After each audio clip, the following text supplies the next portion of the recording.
Brett Kavanaugh fights back with alacrity. Lindsey Graham shows his teeth, and Republicans push forward with Kavanaugh's nomination. I'm Ben Shapiro. This is The Ben Shapiro Show. Well, when last we left our story on our podcast yesterday, I was very downbeat on the possibility of Brett Kavanaugh getting on the court because we recorded the podcast directly after Ford's testimony, but before Kavanaugh actually got to testify. Today, we'll get into Kavanaugh's testimony, the overall effect of yesterday, and what comes next. We'll get into all of that. But first, let's talk about your impending death. So I know you think all this politics stuff really matters a lot, and it does matter a lot. I mean, it makes a difference to your life. But at some point here, you're going to plot, and then you're not going to care about politics anymore. In fact, you may not care about much of anything anymore. But one thing that you'll wish is that you had gotten some life insurance. And your family mostly is going to wish that you'd done that so they could pay for your expensive funeral. I mean, go check it out right now at PolicyGenius.com. Right now, Policy Genius compares quotes from from all the top life insurance companies to find the best policy for you. It takes just 2 minutes to get a quote. Some 40% of Americans don't have life insurance, which is idiotic since we're all going to plot. If you don't know the first thing about insurance, they've got all the tools you need to get you up to speed. Learn the difference between term and whole life insurance. Calculate how much coverage you need. Be sure you're making the right decision. In fact, over 4 million people have used Policy Genius to shop for insurance. Policy Genius doesn't just make life insurance easy. They also compare disability insurance, home insurance, and auto insurance. If you care about it, they can cover it. So, whether you know a lot about life insurance or nothing at all, start your search at PolicyGenius.com. In just 2 minutes, you can compare quotes, make sure your family is taken care of. Policy Genius, the easy way to compare and buy life insurance. Alrighty, so the big news, obviously, the continuing fallout from the Brett Kavanaugh hearings. The Senate Judiciary Committee today voting on Brett Kavanaugh's nomination. Senator Jeff Flake has said that he will vote in favor of Brett Kavanaugh for the Supreme Court. It looks all but assured that Kavanaugh will enter the court. It looks also like some Democrats are going to be peeled along with some Republicans. That mean Joe Manchin of West Virginia, maybe Heidi Heitkamp from North Dakota. It looks like Brett Kavanaugh probably ends up on the Supreme Court by early next week, which is as it should be. Because yesterday, Christine Blasey Ford gave testimony about what allegedly happened to her 36 years ago at a party. Not a single witness she has named has verified her story from the party. Brett Kavanaugh denied it entirely, and Kavanaugh was extraordinarily fiery in his denunciation of how the committee had handled its business, which is perfectly appropriate. Remember, these accusations first came about July 30th. Senator Dianne Feinstein of California saw them. She did nothing. She didn't report them to the FBI. She didn't start an investigation. She didn't do anything. She didn't ask Brett Kavanaugh a question. Nothing. Instead, she just sat on this stuff for weeks and weeks and weeks, and at the very last minute launched the allegation in an attempt to push this entire sham hearing beyond the election. That's all the Democrats want here. When Democrats say that they want an FBI hearing, they want an FBI investigation, what they really mean is they want a months-long FBI investigation that pushes them beyond the Senate election in the desperate hope that Republicans will lose the majority in the Senate, and then Democrats will hold a seat open until 2021 when they hope President Trump is defeated by Kamala Harris or Elizabeth Warren. That was their big plan here. It didn't happen yesterday, and it mostly didn't happen because Brett Kavanaugh fought back. He fought back by really coming out strong. And we'll get to the media response to all of this, the Democratic response, which is just egregious and disgusting. But we begin with Brett Kavanaugh's actual comments yesterday. Brett Kavanaugh started by saying that his life has been destroyed by the committee, has been destroyed by allegations without a scintilla or iota of corroborative evidence. As was predictable, and as I predicted, my family and my name have been totally and permanently destroyed by vicious and false additional accusations. The 10-day delay has been harmful to me and my family, to the Supreme Court, and to the country. Okay, so he is exactly right about all of that. And this hearing was turned into a farce, as he made clear. He said, you guys have replaced advice and consent, which would be all about the political views of my judicial philosophy, and you've replaced that with search and destroy, an attempt to destroy my life, destroy my family. And Brett Kavanaugh is exactly right about this. The reason this resonated with so many conservatives is there are really a couple of reasons. One, the Me Too movement has been militarized into an allegation is made, we destroy your life.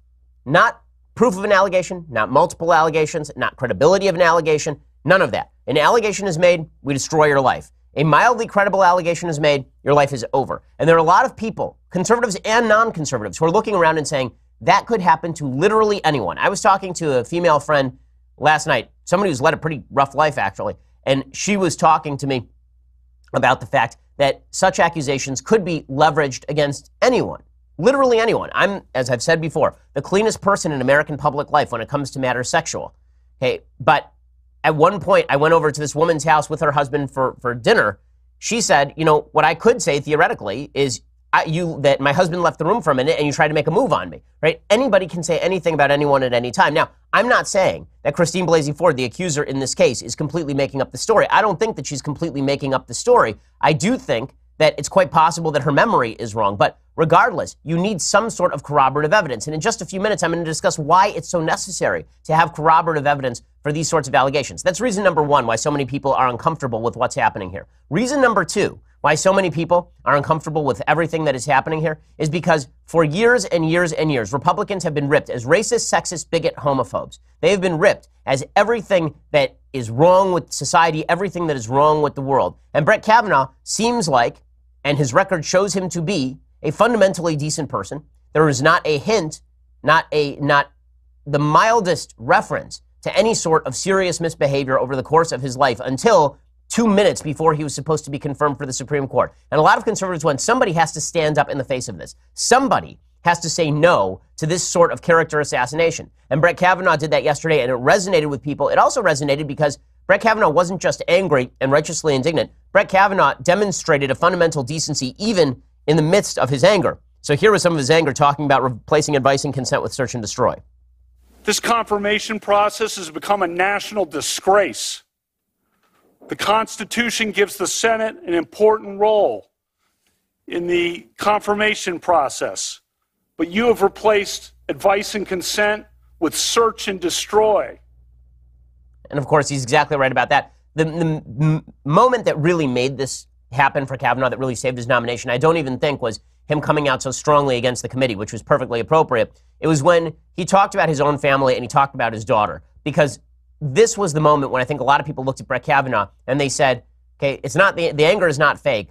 The hurt and the pain and the rage that he must feel are enormous. And yet this is a guy who has the decency to talk about with his daughter what was going on. And his daughter has the decency to pray for the woman who's accusing her father, in his view, wrongly and falsely, of attempting to rape her 36 years ago.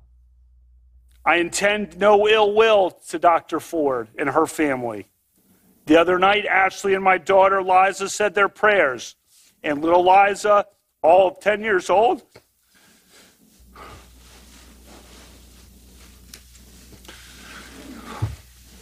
said to Ashley, we should pray for the woman. It's a lot of wisdom from a 10-year-old. Okay, all of this really did save Brett Kavanaugh's nomination. Now, what happened next is that Lindsey Graham came into the room. And to understand how monumental this was, you have to understand who Lindsey Graham is. The senator from South Carolina is not exactly known for being a firebrand. That is putting it mildly. Lindsey Graham is about as milquetoast a human being as it is possible to find on planet Earth. It's one of the reasons why the Republican base has never been fond of Lindsey Graham. They've always thought of Lindsey Graham as the very soft-spoken gentleman from South Carolina who sort of wanted to go along to get along with the other side of the aisle. He voted in favor of the nominations of Sonia Sotomayor for the Supreme Court. He voted in favor of the nomination of Justice Elena Kagan for the Supreme Court. This is a guy who has a reputation for bipartisan work. Well, he came into the hearing room, the Senate Judiciary Committee hearing room yesterday, and he launched into what is going to be seen as one of the great all-time Senate speeches. Really, I mean, this is one that people are going to remember for quite a while. He launched into Democrats, and he said they have destroyed the entire process here, and it is disgusting what they have done to this man. What you want to do is destroy this guy's life, hold this seat open, and hope you win in 2020. You've said that, not me. You've got nothing to apologize for. This is the most unethical sham since I've been in politics. Boy, y'all want power. God, I hope you never get it. I hope the American people can see through this sham, that you knew about it and you held it. You had no intention of protecting Dr. Ford. None. She's as much of a victim as you are. Hey, and this was a moment. I mean, it certainly was a moment, because the fact is that this was mob justice being brought to bear against Brett Kavanaugh, and Lindsey Graham stood up and said, no, there has to be some sort of process here. There has to be some sort of corroborative evidence. President Trump tweeted yesterday, and this was clearly, I think, written by staff, and it was a good tweet. He said, Judge Kavanaugh showed America exactly why I nominated him. His testimony was powerful, honest, and riveting. Democrats' search and destroy strategy is disgraceful, and this process has been a totally sham and effort to delay, obstruct, and resist. The Senate must vote. Okay, he's exactly right about all this. Now, how will the Senate vote in the end? How will the Senate vote when it comes down to it? There are some rumors today that Joe Donnelly from Indiana, who is a Democrat, is going to vote against it. There were rumors yesterday that Donnelly was going to vote the same way as Lisa Murkowski of Alaska, Susan Collins of Maine, and Manchin of West Virginia. But none of that is clear at this time. So it is just not clear at this time. What is clear is that the Democratic outrage over all of this is just insane. It is just insane. Jill Filipovich, who is a feminist, she wrote a book called The Feminist Pursuit of Happiness. She literally wrote a tweet this morning that says, "Divorce your Republican husbands. Divorce your Republican husbands." This is where the Democrats are going. Their actual implication here is that if you want corroborative evidence, it's because you hate women, you don't care about the accounts of women, and you're fine watching a rapist enter the Supreme Court. No one is fine watching a rapist enter the Supreme Court, but we must have corroborative evidence for allegations. We can't just say that an allegation on its own is enough to destroy a man, particularly when he gives credible evidence on the other side. It's not that this woman, it's not that Christine Blasey Ford has evidence and then he has evidence. It's that she has no evidence and then he has evidence. She has no evidence. Every witness, she says, was at the party, denies that it ever happened, denies remembering, says we don't remember this ever happening. Her best friend, Leland Kaiser, came forward and said that she doesn't even know Brett Kavanaugh. And when asked about this, Christine Blasey Ford basically impeached her own best friend as a witness, basically said, my own best friend doesn't know what she's talking about. She has a health problem. I mean, that's pretty amazing stuff, and we're just going to ignore all of that. I also want to talk in just a second about why corroborative evidence is necessary and why the Democratic line that you must believe all women is basically a load of tripe. We're going to talk about that in just 1 second. First, let's talk about the possibility of emergency. I saw a video from Indonesia today about a tsunami hitting the small Indonesian city. It was pretty shocking and frightening, and that's certainly true. Emergencies can hit anywhere, natural disasters, man-made emergencies. And when that happens, you don't want to be left without anything in your home. You don't want to be the guy who's trying to surf through the streets to get to the grocery store and the shelves are all empty. Instead, you should be prepared in your home. Even the government says so. Go check out My Patriot Supply for dependable food storage. Each person in your household should have at least a 2-week emergency food supply from My Patriot Supply. This week, they're offering a special price of only $75 for a food kit that contains 92 servings of breakfasts, lunches, and dinners. Call 888-803-1413 or go to my special website, preparewithben.com. The food lasts up to 25 years in storage, only $75. That includes a rugged tote as well. Order now, 888-803-1413 or preparewithben.com. That's preparewithben.com, 888-803-1413. When there's no power and refrigeration fails and stores close, you need to be prepared, and your family should be prepared as well. Go check it out right now, 888-803-1413 or preparewithben.com. So the left is basically saying that if you don't, quote unquote, believe all women, this means that you're a bad person. They don't believe all women. No one should believe all women because women are not inherently more credible than men. They are not. And victims, by the way, are not always remembering things properly. So even if Christine Blasey Ford is telling the truth, we need corroborative evidence because there's just no way to tell. There's no way to tell. She made some statements yesterday about the way that brain chemistry works and the way that memory works that are just flat out wrong. And it's actually important to note these things because this is why we need corroborative evidence. This is why we need some sort of detail. We need something that we can latch onto because witness testimony or victim testimony alone is not enough. It just isn't. Why? Because the data don't back that. Alan Dershowitz pointed this out yesterday. He said there is no empirical evidence supporting the gender-based political view that women who claim to have been sexually assaulted in alleged acquaintance rape situations tell the entire truth more often than men who are accused and deny the accusation. One report from the U.S. National Research Council explains eyewitnesses are notoriously unreliable. Quote, unknown to the individual, memories are forgotten, reconstructed, updated, and distorted. Elizabeth Loftus, who's a psychologist at University of Washington, says memories are, quote, more easily modified, for instance, when the passage of time allows the original memory to fade. It's 36 years later. False memories are, quote, constructed by combining actual memories with the content of suggestions received from others. In a small-scale study that Loftus performed, fully 25% of respondents remembered false events constructed for them. What about the notion that Ford was promoting, that indelible impressions are left when you experience a trauma? Research doesn't back that idea. According to a well-cited paper in Nature, findings from basic psychological research and neuroscience studies indicate memory is a reconstructive process that is susceptible to distortion. Furthermore, the commonly held belief among the general public that an eyewitness's confidence in the accuracy of his or her memory is a strong indicator in the actual accuracy of the memory is a myth. It's just not true. It's not true that because you believe that you're remembering something accurately, you are actually believing something you're remembering something accurately. Now, again, maybe Ford is remembering this accurately. I don't know, but you don't know either. And to simply say that Christine Blasey Ford's memory is enough to impeach and get rid of and destroy the life of Judge Kavanaugh requires you to throw out due process entirely. That's what it requires. It requires an end to due process. And listen, Democrats were never interested in due process from the very start of this. They were not interested at any point in due process. And you can, the proof was in the pudding. Okay, so Democrats in the committee hearing yesterday were just abysmal. First of all, if you thought this wasn't a circus, if you thought that this was folks taking things seriously, why was Alyssa Milano there? There were only about 35 seats in the audience, apparently. And yet right behind Brett Kavanaugh, there was actress Alyssa Milano from Charmed. There she was, sitting right behind Brett Kavanaugh. Look at her. And she was sitting there making faces the entire time on camera behind Brett Kavanaugh. Why was she there? Because Dianne Feinstein invited her, the same woman who, quote unquote, did not leak Christine Blasey Ford's testimony and her letter to the media, the same woman who held that letter for 6 weeks without actually asking any serious questions about it, invited a famous actress to sit in at the hearing specifically for publicity purposes. No, this wasn't political at all. It wasn't partisan hackery at all. Speaking of partisan hackery, Sheldon Whitehouse making a complete ass of himself, the Democrat senator from Rhode Island. He starts asking Judge Brett Kavanaugh yesterday about his yearbook, because this is what we need to know. We need to know whether there's evidence from a yearbook that Judge Brett Kavanaugh was a serial rapist back when he was in high school. What is Sheldon Whitehouse's evidence? That Judge Brett Kavanaugh in his yearbook used the word boof, okay, which means to fart, apparently. This is what has become of the world's greatest deliberative body. Sheldon Whitehouse making a complete fool of himself. One is, Senator, what do you like? Judge, have you, I don't know if it's boofed or boofed. How do you pronounce that? That refers to flatulence. We were 16. Okay. And so when your friend Mark Judge said put the same thing in his yearbook page back to you, he had the same meaning. It was flatulence. I don't know what he did, but that's my recollection. We want to talk about flatulence at age 16 on a yearbook page. I'm game. You mentioned, I think, the Renata, I don't know how you pronounce that. That's the proper name of an individual, you know? Renata.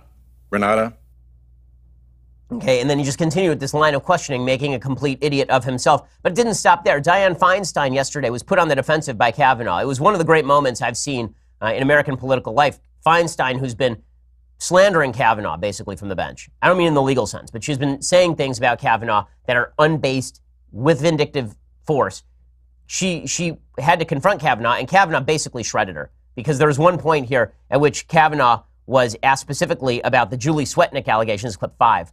And he was asked about the allegations brought forward by Michael Avenatti that he was a gang rapist. And here's how it went for Dianne Feinstein. And what you're saying, if I understand it, is that the allegations by Dr. Ford, Ms. Ramirez, and Ms. Swetnick are wrong. Yeah, that is emphatically what I'm saying. Emphatically. The Swetnick thing is a joke. That is a farce. Would you like to say more about it? No. Okay.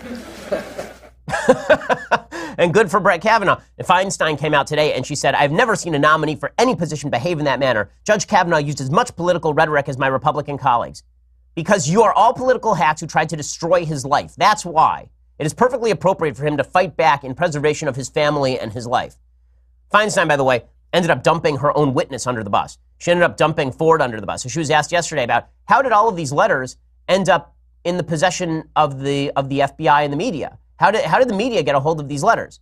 Because remember, originally, Christine Blasey Ford sent a letter to Dianne Feinstein and said, "I want you to keep this anonymous." And Dianne Feinstein then somehow, magically, disappears in the media. And Dianne Feinstein says, "It wasn't me. It wasn't me." So who was it? If it wasn't Feinstein, there were only two other parties that had it. Ann Eshoo of California, a representative, and Christine Blasey Ford herself. But Ford has said that she didn't leak this to the media. So here's Feinstein dumping Ford under the bus. Oh, I don't believe my staff would leak it. I have not asked that question directly, but I do not believe do you know they that? would. I mean, how in the world could that get in the hands of the press? The answer is no. The staff Have you asked your staff or other I staff just did. members of the Judiciary Committee? Pardon me? Well, Jennifer reminds me I've asked her before about it, and that's true. Well, somebody leaked it if it wasn't you. Well, it was, I'm telling you, it was not, I did not. I mean, I was asked to keep it confidential. Okay, so she says that it wasn't her, which means that it was somebody on Ford's team. So there she is, dumping her own witness under the bus as a politically motivated actor who wanted to get this stuff into the media. Amazing, amazing stuff. Well, in just a second, we're going to talk about the rest of the Democratic response, which it just got worse from there. It just got worse from there. This is a political crap show of the highest order. I'm going to talk about the rest of it, why it's a sham, why they should hold the vote yesterday, why they should be done already. But first, let's talk about your Second Amendment rights. If you trust these jokers to protect your Second Amendment rights, you are out of your mind. These are folks who don't give a damn about any of your rights, but you should, and that's why you should be a member of the USCCA. Right now, the USCCA is giving away a free critical self-defense survival guide, and you can finally learn what to do when the smoke clears in case, God forbid, you actually have to use your gun in self-defense, because you may be hailed as a hero or you may be treated as a criminal. Knowing exactly what you should and should not say to the police could mean the difference between freedom or jail. You can claim your free copy in seconds, and for a limited time, you'll also get a deadly force checklist. Just text the word GO to the number 87222 to get yours right now. Again, text the word GO to 87222 to get that free critical self-defense survival guide. And as an added bonus, you'll hear true stories of survival with their brand new Shocking True Stories of Self-Defense audiobook. That's 3 life-saving tools right now. Go check it out, 100% free. Only available to my listeners until next week. Text GO to 87222 right now. That's GO to 87222 right now. And again, you get that free critical self-defense survival guide, the deadly force checklist, and the Shocking True Stories of Self-Defense audiobook. A lot of good stuff. Plus, you should be a member of the USCCA anyway. They're doing great work. Text GO to 87222. Go check it out right now. I've never seen a spectacle quite like what we are seeing today. We've seen protesters inhabit the halls of the Senate. We saw protesters screaming at Jeff Flake. Jeff Flake is one of the most moderate members of the United States Senate. He said that he is going to vote for Brett Kavanaugh specifically because there's no corroborative evidence to rule Brett Kavanaugh out. He was confronted in elevators and told that he hates women, doesn't care about women, doesn't care if women get raped. Absolutely a lie, absolutely a sham, really disgusting. And you can see the Democratic rhetoric escalating. Now, you could see it happen yesterday when the Democrats, it turned out, had nothing. It turns out they had no actual facts to back the allegations made by Christine Blasey Ford. They had no specific questions that they asked Brett Kavanaugh, none of that. Instead, they just kept begging Kavanaugh over and over to call for an FBI investigation into himself. The real reason that he won't do that is because he understands, as does everyone else, the only reason Democrats are calling for an FBI investigation is because it will take minimum a couple of months, which brings us beyond the election, which is all that Democrats want. They just want this pushed off beyond the election so that there can be a new Senate that is impaneled, at which point Kavanaugh doesn't get approved even if he's innocent, and then they just hold the seat open until after Trump is president. That is their entire goal here, as Lindsey Graham said. But here was Kamala Harris and Dick Durbin pretending that it was really all just about, why won't you ask for an FBI investigation? Here's why this is so stupid. Here's what an FBI investigation does. They ask a bunch of witnesses a bunch of questions. Those are sworn oaths, right, under a 302. You know who else can do that? Members of the Senate. They can get people to testify, and they don't need majority help. Kamala Harris can ask for the testimony of Mark Judge now.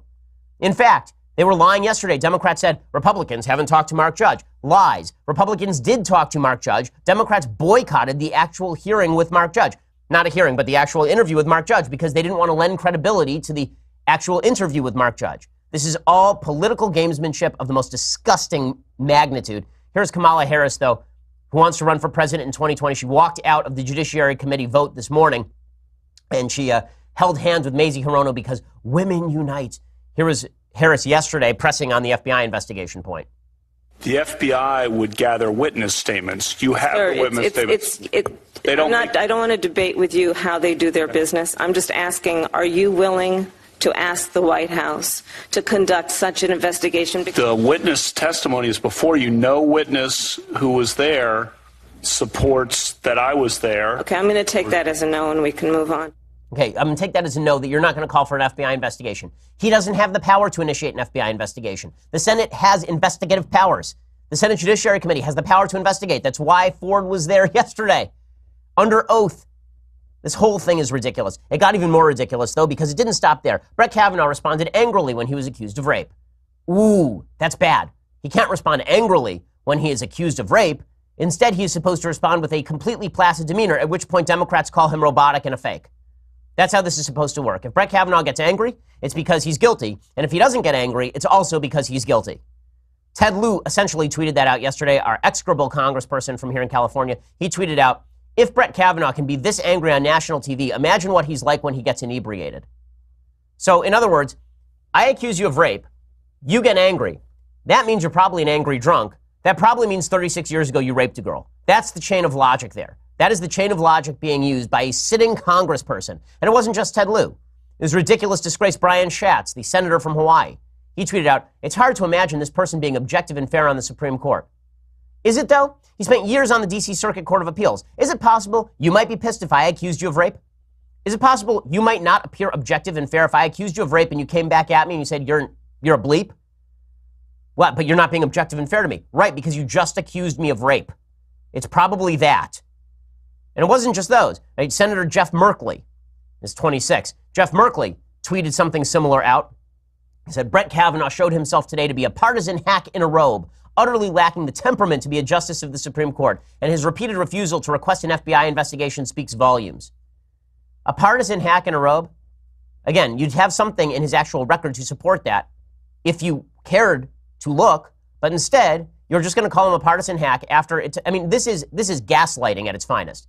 This is when you have a younger sibling, and you take your younger sibling's hand, and you hit your younger sibling in the face, and you go, stop hitting yourself, stop hitting yourself, stop hitting yourself. This is exactly what Democrats are doing here.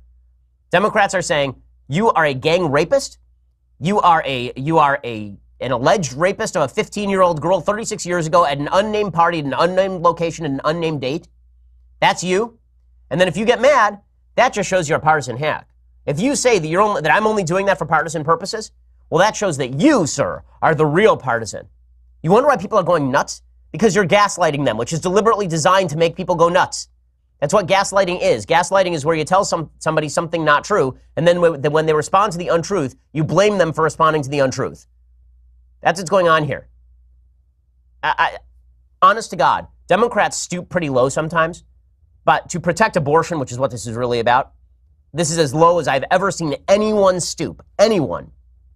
Kristen Gillibrand comes forward, who, as you will recall, said that if Brett Kavanaugh doesn't call for an FBI investigation of himself, that means he's guilty. She came forward and she says she was offended how Kavanaugh spoke to senators. So she proclaims that he is basically a rapist. And then she comes forward and says she's offended by his response. Honest to God, if I'd been Brett Kavanaugh yesterday, I would have come in birds flying. I mean, I would have just flipped off I would have walked in there and flipped them off. I would have dropped 80,000 F-bombs. I would have been so much more colorful than Brett Kavanaugh was yesterday. The fact that Brett Kavanaugh was as contained as he was is a shock. It's a shock. But Kirsten Gillibrand says no one should treat senators this way. And I hide behind that senator title after slandering a man. Amazing stuff.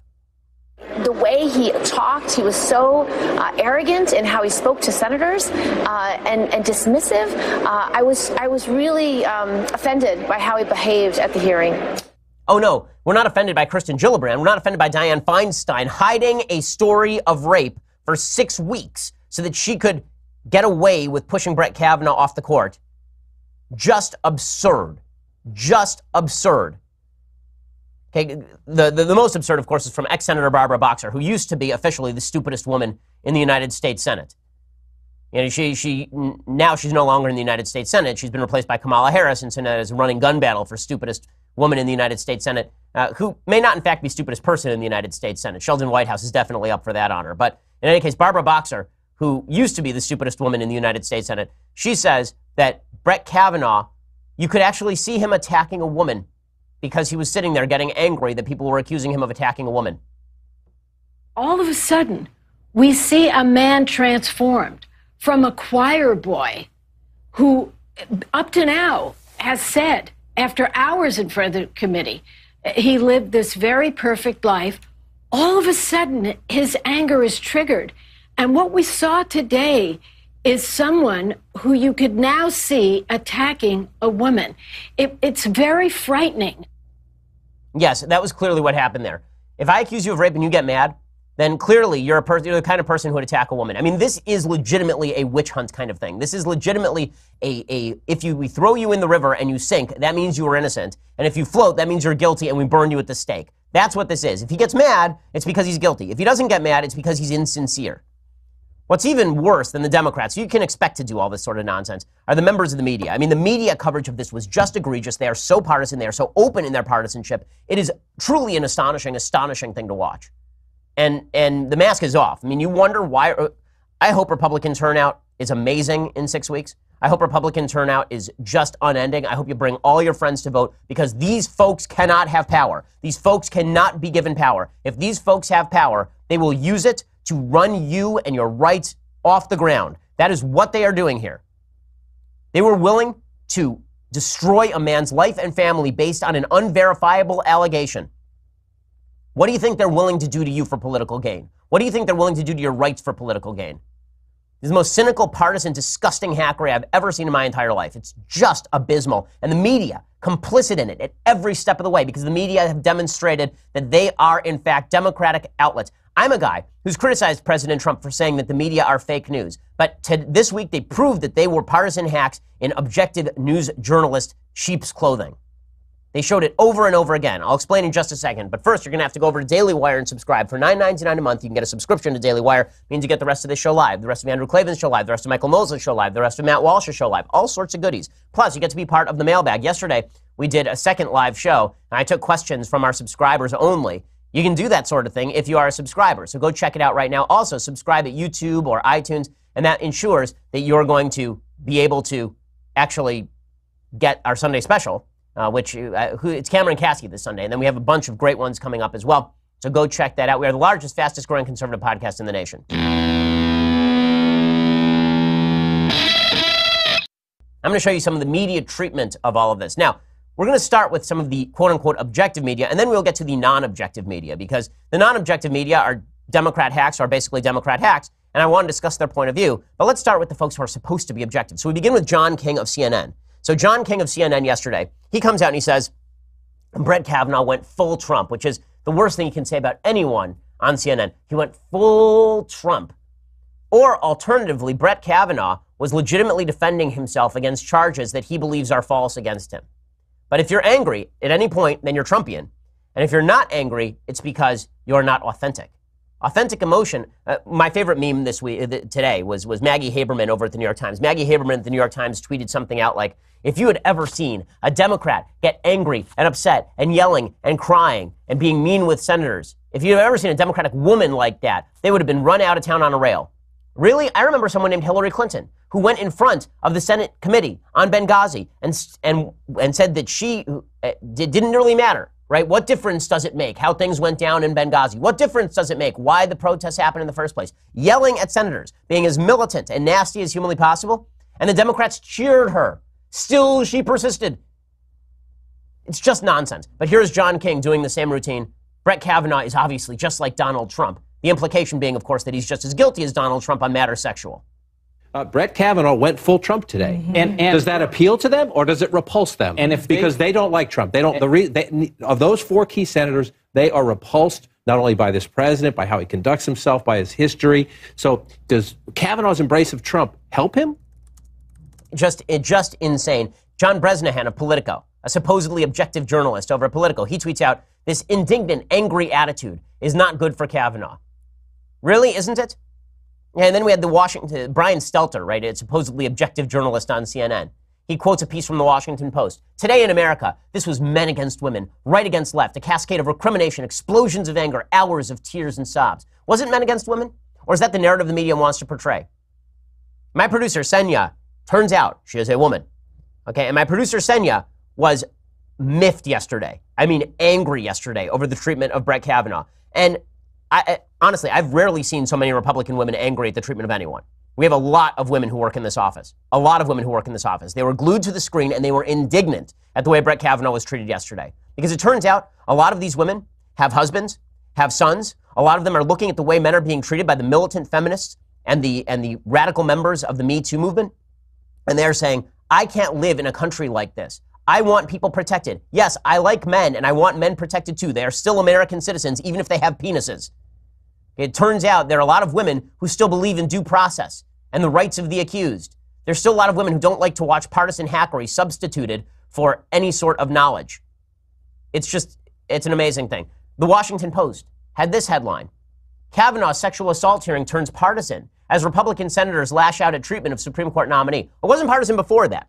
It wasn't partisan when Dianne Feinstein held up an actual accusation of alleged rape back in 1982 for 6 weeks for her own purposes. Now it's partisan. Only now it got partisan. You know, this is the famous Republicans pounce meme that you see from the media all the time. Every time Democrats do something bad and Republicans respond, it's Republicans pounce. And NBC News tweeted this. This was their headline. Conservative media dedicate blanket coverage to Ford hearing. How is that even a headline? 30 million people watched the hearing yesterday. Everyone dedicated blanket coverage to Ford hearing. I, for example, was watching some of the coverage on MSNBC. It turns out everyone dedicated blanket coverage to the Ford hearing. These are the objective news media. And then we get to the complete fools in the quote-unquote non-objective news media. There's people like Luke Russert. Luke Russert tweeted this out. So he tweeted out, "Oh boy, Kavanaugh is going full angry, belittled, marginalized white man. Tough sell for today." Or alternatively, he believes he was falsely accused of an attempted rape and he was mad about it. But no, he's white, so he can't talk. He's a man, so he can't talk. Basically, he's supposed to sit there and take all this. I can't wait to show you what Jennifer Rubin had to say. We'll get to that in just a second. So Jennifer Rubin is the quote-unquote conservative columnist over at the Washington Post, which is just absurd. I think they recently finally changed that because it is obvious that Jennifer Rubin is the hack of all hacks. If you go back and look at what she wrote about Mitt Romney in 2012 versus what she has written about Mitt Romney today, she's reversed herself on virtually every position because Trump legitimately drove her out of her mind. And she proved that with this tweet yesterday. Quote, "With him screaming and interrupting senators, I could imagine him putting his hand over someone's mouth." Yes, you see, he was mean to senators, calling him a rapist. And that means that you can imagine him putting his hand over a woman's mouth while attempting to rape her. Well, weird, because after reading that tweet, I can imagine Jennifer Rubin ranting in an insane asylum as someone tries to catch her with a butterfly net as she runs around in a straitjacket. Doesn't take much of a leap for me to get there, actually. But this was the entire shtick up and down yesterday, over and over yesterday. And then you finally get to the real nub of the matter. And the nub of the matter, I think, was brought forth by Stephen Colbert. So Stephen Colbert has given up comedy. Now he just does unfunny political commentary. You know, I am a political commentator who is at moments funny. Stephen Colbert basically is now in my lane, right? He used to be a comedian who's sometimes political. Now he's a political commentator who's occasionally funny. Here he was yesterday being completely unfunny about the Kavanaugh hearings, but spilling the beans on what the real agenda here is for Democrats. And the wind was sown when Donald Trump had 19 credible allegations of sexual assault against him, bragged about sexual assault on tape, and your Republican buddies up on that committee said, yeah, but we want our guy on the Supreme Court. And that's you, Brett. That doesn't mean you're guilty, but please, save your indignation that finally someone is taking one woman's accusation of sexual assault seriously. Okay, so, that's an amazing statement. So Brett Kavanaugh has no right to be outraged. None. No right to be outraged because people didn't take the allegations against Trump seriously. So in other words, Republicans voted for Trump despite the allegations. That means that if we leverage completely baseless charges, evidence-free charges, except for the allegation itself, if we leverage those allegations against Kavanaugh, he has no right to be mad because Republicans weren't mad when actual charges were leveraged against Trump. You understand? So Trump was guilty. Therefore, Kavanaugh shouldn't be mad that he's being railroaded. What in the... How is that even remotely logical? It isn't. And he got cheers for it. All this is a petty revenge play. People are angry that Trump is president. People are angry that Merrick Garland isn't on the court. People are angry that there will be 5 Republican-appointed conservatives on the court. They're upset about that, and therefore, they are fine with anything that gets thrown at these guys. Anything. This is a show trial. This is a Dreyfus affair type thing. For folks who don't know the Dreyfus affair, back in 1892 France, there was an attempt by French nationalists to railroad a member of the French military named Alfred Dreyfus, a Jew. It was an anti-Semitic attempt to suggest that he was funneling documents to the Austro-Hungarian Empire. He was not, but it turned into a cause célèbre anyway. Political purposes infect situations like this. And it is obvious that for Democrats, it has infected situations like this. It's maddening. It's maddening. And that's why Republicans are saying, just vote on this thing. You know what? Done. Let's vote on this. Let's be done with this. I'm sick of it. It doesn't matter what you do. You could have an FBI hearing tomorrow. Everybody could testify to exactly the same thing they've already testified to. Everybody could already come forward and say that Kavanaugh is completely innocent. We can do all of that. Any of it and all of it we could do. And it wouldn't matter one damn for these Democrats. It wouldn't matter one iota, for one atom for these Democrats. Nothing. They would not care. All this is about is petty revenge, and if they have to tear down a man based on a bunch of fraudulent allegations and a credible allegation with no corroborative evidence, they will do it. They will do it, and they will do it to anyone. If they'll do it to Brett Kavanaugh, they'll do it to you. They'll do it to me. They will do it to anyone. Yeah, it's amazing. There's so many people out there who are saying we need a new unity in this country. You can't have unity when you don't have basic agreement on standards of due process. I mean, these are the basics of Western civilization, and we are seeing them thrown out in favor of sheer partisan brutality on the part of the left. I've ripped it when I've seen it from the right. I ripped it when I saw the associations with the alt-right of the Trump campaign, and I will rip it when I see it from the left. And today what you're seeing is the mainstream Democratic Party embracing their worst instincts, embracing the worst angels of their nature, the devils of their nature, in order to get what they want. And it is disgusting and awe-inspiring to watch. It is just incredible. No wonder so many people are angry. Vote on Kavanaugh, put him on the Supreme Court, and let's be done with this sham. Let's do it now. Alrighty. So we'll do a few questions from the mailbag since we sort of ran out of time on the mailbag, but we'll do a few questions for our subscribers anyway. So Alexander asks, Shalom, is the intellectual dark web, you, Rogan, Rubin, Harris, Hoff-Summers, Brothers Weinstein, sufficient to develop a well-rounded worldview? After watching your take on the Kavanaugh hearing, I wanted to get another viewpoint from the left just to balance things out. Unfortunately, what I found was that every left-leaning source seemed deeply pretentious, thumbing their nose at facts while championing subjective feelings, specifically NPR, Pod Save America, the Young Turks. Basically, I feel myself becoming more and more partisan, and I wanted to know if I should just let it happen or keep fighting for some kind of middle ground. Thanks for everything you do. Well, this is an interesting question because there are a bunch of people on the intellectual dark web, particularly Sam Harris and Eric Weinstein, who disagree with me sharply on Kavanaugh. I actually had an exchange with Sam Harris on Twitter yesterday about Kavanaugh. What the intellectual dark web is good for is the idea that we can actually have conversations about difficult topics, but it does not mean we agree on things. It does not mean we agree on things, not by a long shot. I have significant disagreements with Sam Harris. I have significant disagreements with Eric Weinstein. That's fine. All of that is good. All of that is okay. The purpose of the intellectual dark web is to provide a forum for well-reasoned and argued conversations, and that, I think, is useful. Does that mean that partisan differences go away? No. But the difference between the partisans of the IDW, I hope, and people who are outside the IDW is that people inside the IDW are trying not to make intellectually incoherent arguments. With that said, if you're looking for a coherent worldview from the IDW, I think that's asking too much. I don't think that's what this is. I think the dark web is like any other forum. I think it is more of a forum with a few values in common, like belief in free speech and a huge variety of differences on matters substantive. And I think people ought to keep that in mind. It's not like we all get together and we agree on everything or even close to it.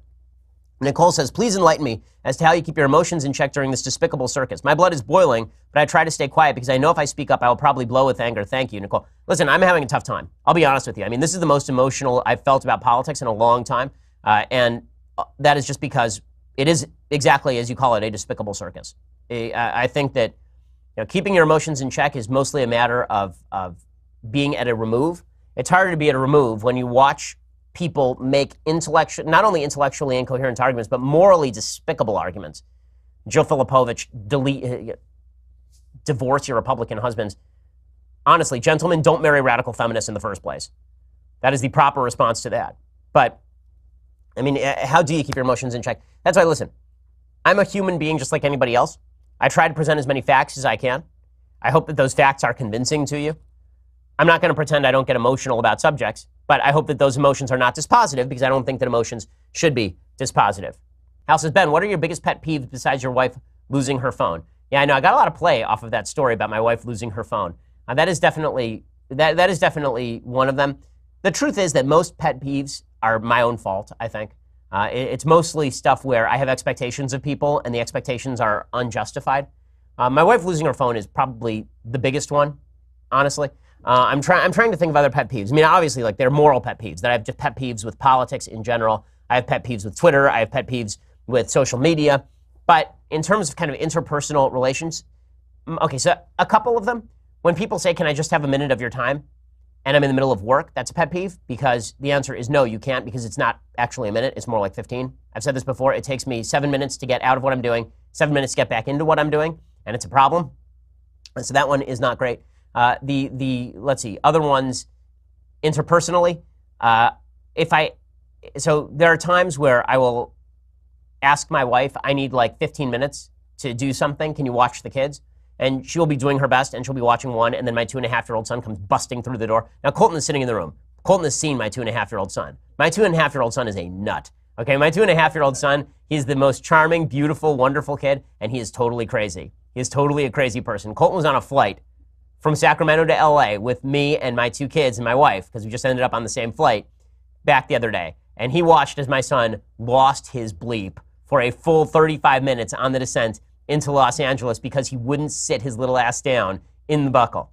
He just wouldn't. He stood up. He was trying to stand because he was obsessed with the lights above the seats, and he actually would take down the tray table, and then he would stand on the tray table and then hit all the buttons, and then he'd get mad if you took him down, and he would scream like a banshee. And my wife would try to appease him by giving him chocolate. So now he's covered in chocolate, and he's got his hands all full of chocolate, and he's struggling against me. And this little sucker's strong. I mean, he's like a ball of muscle. And you're trying to muscle him into his seat as he is screaming so that he doesn't. And I'm like, kid, you're going to, like, if we crash, you're going to die. Like, just sit down. Just sit down. You can't reason with a 2.5-year-old.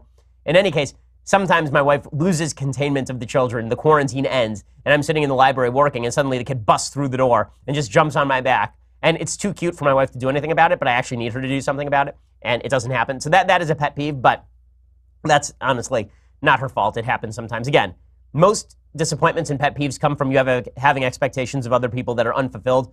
One solution is to not have expectations of other people that are unjustified. Lee says, Dear Ben, if Kavanaugh backs down from the court position or is found unfit, do you think Amy Barrett, if nominated, will be attacked like him for being a Christian and pro-life, or do you think people will back off because she's a woman? No, they'll murder her. They'll murder her. They will send her to the murder hole. That's what will happen. Everybody knew this going in, which is why I said he should have nominated Coney Barrett. She was the most right-wing choice that I could see, the most constitutionalist choice that I could see, and I wanted to see them attack a woman for her Catholic beliefs, a mother of 7 who sits on a federal circuit court. I thought that would have been a lot better optics. That said, should Kavanaugh be seated? Of course he should be seated. Blake says, hey, Ben, you noted the possibility of a civil war in the next 50 to 100 years. Do you think the timeline is sped up after these hearings? Thank you for all you do. God bless. It's hard not to feel like the timeline is sped up, right? I mean, it looks right now. Like, would you be surprised if tomorrow a senator gets shot in the Dirksen building? Would that be completely surprising to you? In the aftermath of all these protesters who are showing up and screaming at people and getting in their face and throwing Ted Cruz out of restaurants, would it be totally I mean, we had baseball, we had a bunch of Congress people shot last year. Would it be all that shocking if somebody shot a senator or tried to take a pot shot at President Trump? Would that be completely shocking? I don't think so. The real question is whether there are massive leftists who are actually willing to get violent, like a real massive leftist willing to get violent. My inclination so far is no, that it's a lot of talk, but that sort of thing can change over time, and it can certainly change from the other point of view. If Democrats ever get in charge of power and they start trying to, say, take away guns in Texas, things could get violent very quickly in this country. If they start telling religious people that religious people have to shut down their schools, shut down their churches because they won't abide by social strictures promulgated by the left, things could get really bad really fast. So, yeah, I mean, it's hard not to watch this week and feel like we're 5 seconds from chaos. John Michael says, hey, Ben, not that Democrats are interested in anything other than delay. Are there mechanisms for delaying elections in the United States? If the elections were delayed, would you support a more thorough investigation into Kavanaugh? Not really. I mean, I don't know what a more thorough investigation looks like. He's had 6 FBI background checks at this point. All the people who have been questioned have been questioned. I don't mind a more thorough investigation, but if time were not a consideration, would I have like significant objections to an FBI investigation? Probably not, but it's also, at this point, a balancing act between the fact I don't think an FBI investigation is likely to do anything and the fact that the reason Democrats are calling for it is specifically so it doesn't do anything. Okay, final question here. Christopher says, you said corroborating evidence at least a dozen times in the last episode. What exactly would such evidence look like in the case of Dr. Ford's accusation? Okay, here's what it would look like. It would look like she says there were 4 boys and 1 other girl there. It would look like any of those 4 people saying this happened. That's what corroborating evidence would look like.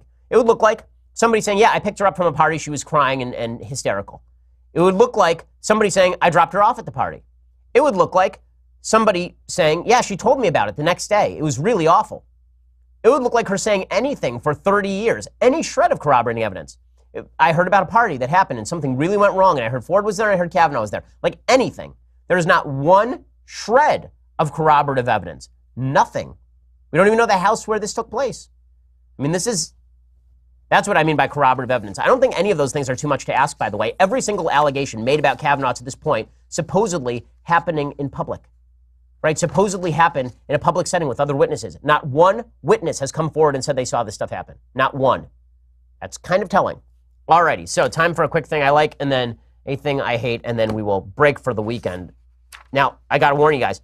Next week, final Jewish holidays, I promise. God's calendar finally coming to an end. So I am off Monday and Tuesday for the last time this year until Christmas break.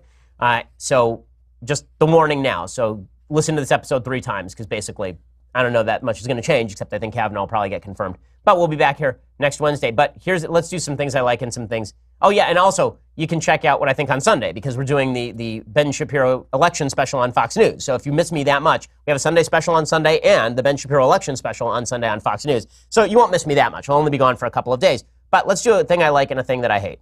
So here's the thing that I like today. It's not a great movie, but it's a fun movie. The movie is Scent of a Woman with Al Pacino. It is Al Pacino at his Pacino-iest. So Al Pacino started off as a good actor, and then he just became Al Pacino. So if you watch him in The Godfather, he's actually subtle. And then about halfway through his career, he was like, you know what? Screw subtle. This is just not a thing I'm interested in. It happens with a lot of actors where they fall in love with the actoriness of them, where suddenly they turn into John Lovitz. Acting! Right? And Al Pacino definitely does that. He won an Oscar for this, which is kind of ridiculous. But the movie itself is kind of fun. It's really stupid, but it's kind of fun. The basic premise is that Chris O'Donnell plays a kid in a prep school, and a couple of his classmates play a prank on the headmaster, and he's asked about it, and he won't rat on them. And he is tasked with driving around this blind general to kind of his final wishes before this blind general is going to commit suicide. That's basically the plot of the movie. And there's only one scene that comes to mind this week, and that is there's a scene near the end of the movie where Al Pacino is testifying on behalf of this kid. They basically have a hearing into the prank, and Al Pacino basically goes off on the school. And it's pretty reminiscent of kind of what happened in court yesterday in the Judiciary Committee with Kavanaugh. Anyway, here's a little bit of the preview. Hi, Mrs. Rossi. I'm here about the weekend job. Come on in. They put him in a veteran's home, but he hated it. Colonel's a gentleman. A real hero. This is some guy. Down deep, the man is a lump of sugar. Get in here, you idiot. What do you want? I mean, what do I want? What do you want here? I want a job. A job. I promise you an easy $300. Al Pacino. The movie is fun. It's worth watching. Okay, time for a quick thing that I hate, because I hate everything this week. So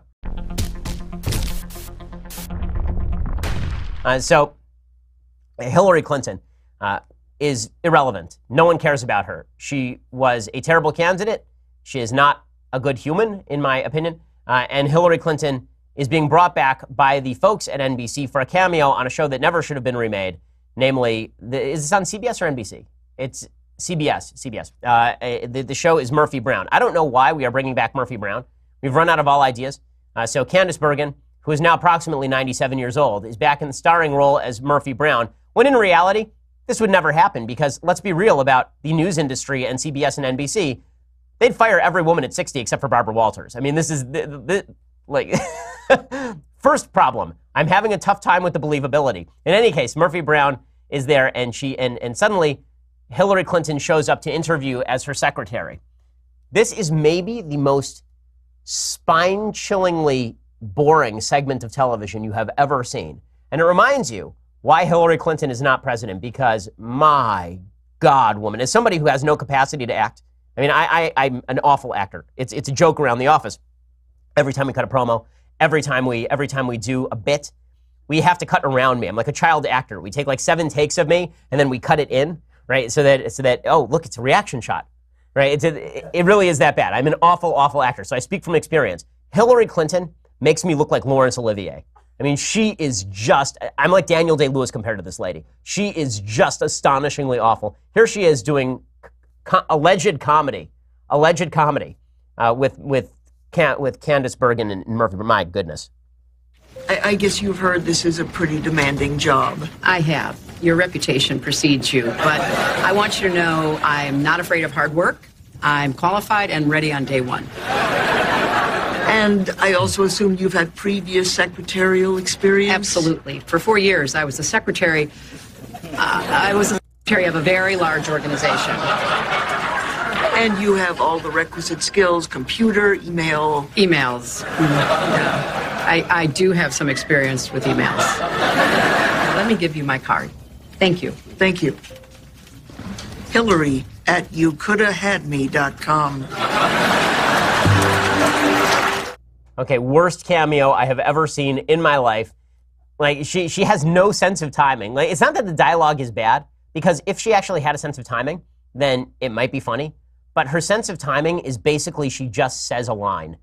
She's the most mechanical candidate. She's a mechanical actor. It reminds us why she's not president, which I'm very thankful for. I can't say our country is in good shape, but I can still say at least she's not president, right? I mean, Okay, well, we will be back here on Wednesday. Again, watch the Fox News Sunday special, our Fox News Sunday special, which is the Ben Shapiro election special on Fox. It's at 5 p.m. Pacific, 8 p.m. Eastern.